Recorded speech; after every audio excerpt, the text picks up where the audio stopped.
নমস্কার, আমি বর্ণালী। আপনারা আছেন দি ইটার্নাল স্কাই, অনন্ত আকাশের মাঝে, আর নিজের মাঝেও আকাশকে রাখুন। আজকের পর্বে রামনবমী উপলক্ষে আপনাদের সঙ্গে একটি ইন্টারেস্টিং তথ্য শেয়ার করে নেব। এই ইন্টারেস্টিং তথ্যটি শেয়ার করার আগে রামায়ণের যে বিষয়টি নিয়ে তথ্যটি শেয়ার করব সেই চরিত্রটি সম্পর্কে আগে কয়েকটি কথা অর্থাৎ তার পরিচয় আপনাদের জানাবো। সেটি হলো রামায়ণের একটি গুরুত্বপূর্ণ চরিত্র কাকভূষুণ্ডী। এই কাকভূষুণ্ডী, যিনি কাকের রূপে রামায়ণের গল্প গরুড়কে শোনানোর জন্য পরিচিত, তিনি একজন ঋষি এবং রামভক্ত হিসেবে হিন্দু সাহিত্যে বিশেষভাবে উল্লেখযোগ্য। তিনি চিরঞ্জীবীদের মধ্যে একজন এবং ঋষি বাল্মীকির শিষ্য ছিলেন। কাকভূষুণ্ডী রামায়ণের রচয়িতা ঋষি বাল্মীকির কাছ থেকে মহাকাব্য শিখেছিলেন। তিনি অল্প কয়েকজনের মধ্যে একজন ছিলেন যারা ভগবান রামের জীবনের সম্পূর্ণ কাহিনী জানতেন। কথিত আছে যে তিনি সময়ের মধ্য দিয়ে ভ্রমণ করার ক্ষমতা রাখেন এবং সভ্যতার উত্থান পতন দেখেছিলেন। কাকভূষুণ্ডী সাধক তুলসীদাসের রচিত রামচরিতমানসের অন্যতম চরিত্র। তবে এই কাকভূষুণ্ডী এরূপ নামের অর্থ কি? কাকভূষুণ্ডীর অর্থ হলো পুরাণ ও রামায়ণে বর্ণিত এক দীর্ঘজীবী কাকের নাম, যার অন্য অর্থ হলো দীর্ঘজীবী বা অতি বৃদ্ধ ব্যক্তি। রামায়ণ ও পুরাণ অনুসারে কাকভূষুণ্ডী ছিলেন একজন কাক, যিনি পূর্বজন্মের রাম ভক্ত ব্রাহ্মণ ছিলেন এবং ব্রহ্মার বর পেয়েছিলেন যে তিনি সময়ের শেষ অবধি অমর থাকবেন।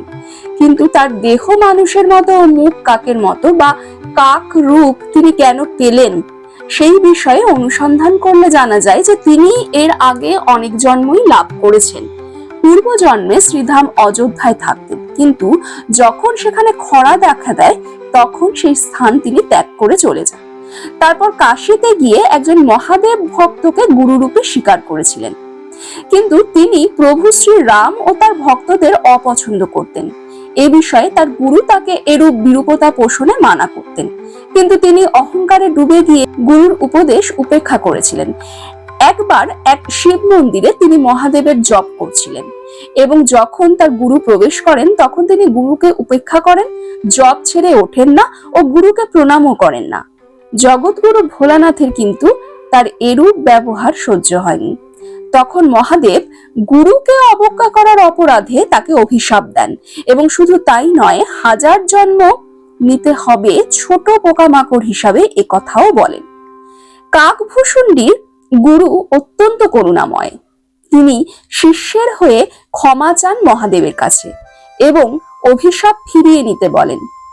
গুরুর কথায় মহাদেব সন্তুষ্ট হয়ে বলেন যে তিনি অভিশাপ তো ফিরিয়ে নিতে পারবেন না, তবে তিনি এই আশীর্বাদ দেন যে কখন নির্দিষ্ট শরীর ত্যাগ করতে হবে তা কাকভূষুণ্ডীর ইচ্ছা অনুসারে হবে এবং সেক্ষেত্রে শরীর ত্যাগের সময় কোনো ব্যথা অনুভব হবে না এবং শেষ জন্মে শ্রীধাম অযোধ্যায় ভ্রাম্যমাণ হিসেবে জন্মগ্রহণ করবে। এই অনুসারে কাকভূষুণ্ডী বিভিন্ন দেহ ধারণ করে জন্মের সাথে সাথেই ত্যাগ করেছিলেন এবং শেষ জন্মে বেদের জ্ঞান সংগ্রহ করেছিলেন এবং নির্গুণ ভগবানের পথ অনুসরণ করেছিলেন ও সাকার ভগবানের বিশ্বাসকে অবহেলা করেছিলেন। তখন একবার লোমশ ঋষির কাছে গিয়ে জিজ্ঞাসা করেছিলেন ভগবান নির্গুণ নাকি সাকার। লোমশ ঋষি ব্যাখ্যা করেছিলেন যে ভগবান নির্গুণ ও সাকার উভয়ই, কিন্তু ঋষির এই দৃষ্টিভঙ্গিকে অসম্মান করেছিলেন তিনি। তখন ঋষি রেগে গিয়ে অভিশাপ দেন যে যেহেতু সে কেবল এক পক্ষ বিশ্বাস করেছে তাই সে পক্ষী হয়ে যাবে। সেই অভিশাপ অনুযায়ী কাকভূষুণ্ডী কাকে পরিণত হয়েছিলেন। তবে তিনি এই অভিশাপ পেয়ে আনন্দিত হয়েছিলেন। তার কারণ হিসাবে তিনি বলেন যে যখন তার মানুষের দেহ ছিল তখন তিনি প্রভু শ্রীরামের প্রাসাদে প্রবেশ করে তার দিব্য দর্শন করতে পারতেন না, কিন্তু এখন কাক হিসাবে সরাসরি প্রাসাদের বাগানে গিয়ে প্রভু রামের সাথে খেলা করতে পারবেন।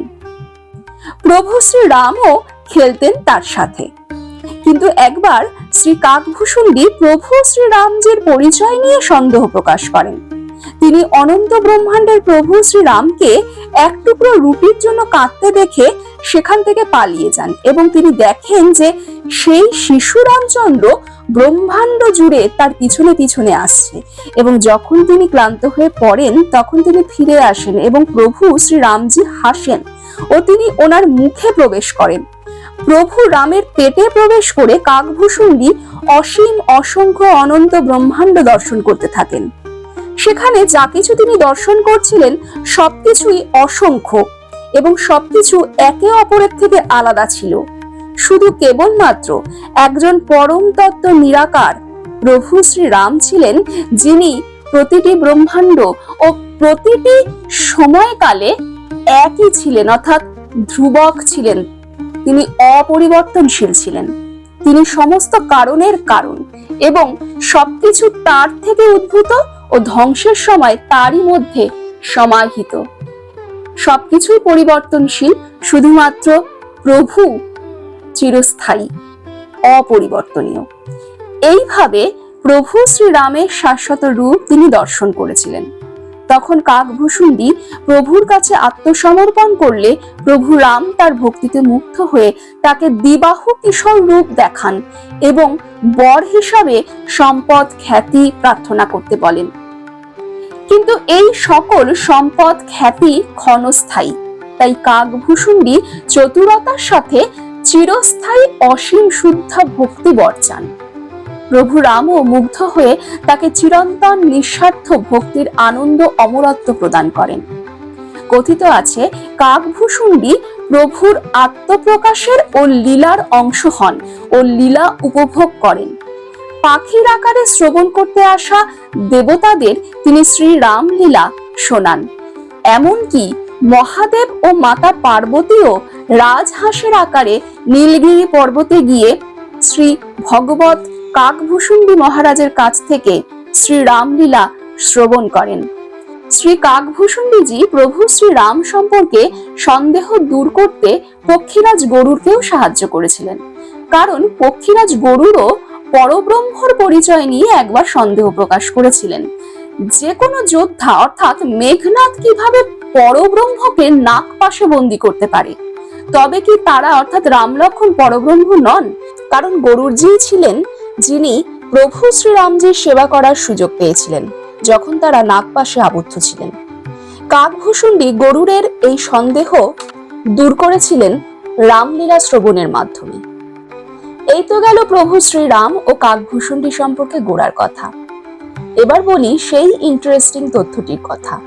আপনারা অনেকেই শ্রী রামানন্দ সাগরের বিখ্যাত সিরিয়াল রামায়ণ দেখে থাকবেন বা শুনে থাকবেন, যেটি কিনা সেই সুবর্ণ সময়ের সেই বিখ্যাত ঐতিহাসিক সিরিয়াল ছিল, যেটি কিনা আজ অব্দি সমানভাবে জনপ্রিয়। সেখানে প্রভু শ্রীরামের বাল্যরূপের সাথে কাকভূষুণ্ডীর খেলা করা সিনটি শুটিং এর সময় একটি সমস্যা হয়েছিল। সেই সিনটি শুটিং এর জন্য একটি কাকের প্রয়োজন ছিল, কিন্তু তখন টেকনোলজি সম্ভবত এখনকার মতো এতটাও উন্নত ছিল না যে কাকটিকে গ্রাফিক্স দ্বারা নির্মাণ করা হবে, বা এমনটিও হতে পারে তিনি হয়তো একটি আসল কাকই চাইছিলেন যাতে সিনটি আরো অনেক বেশি প্রাণবন্ত হয়ে ওঠে।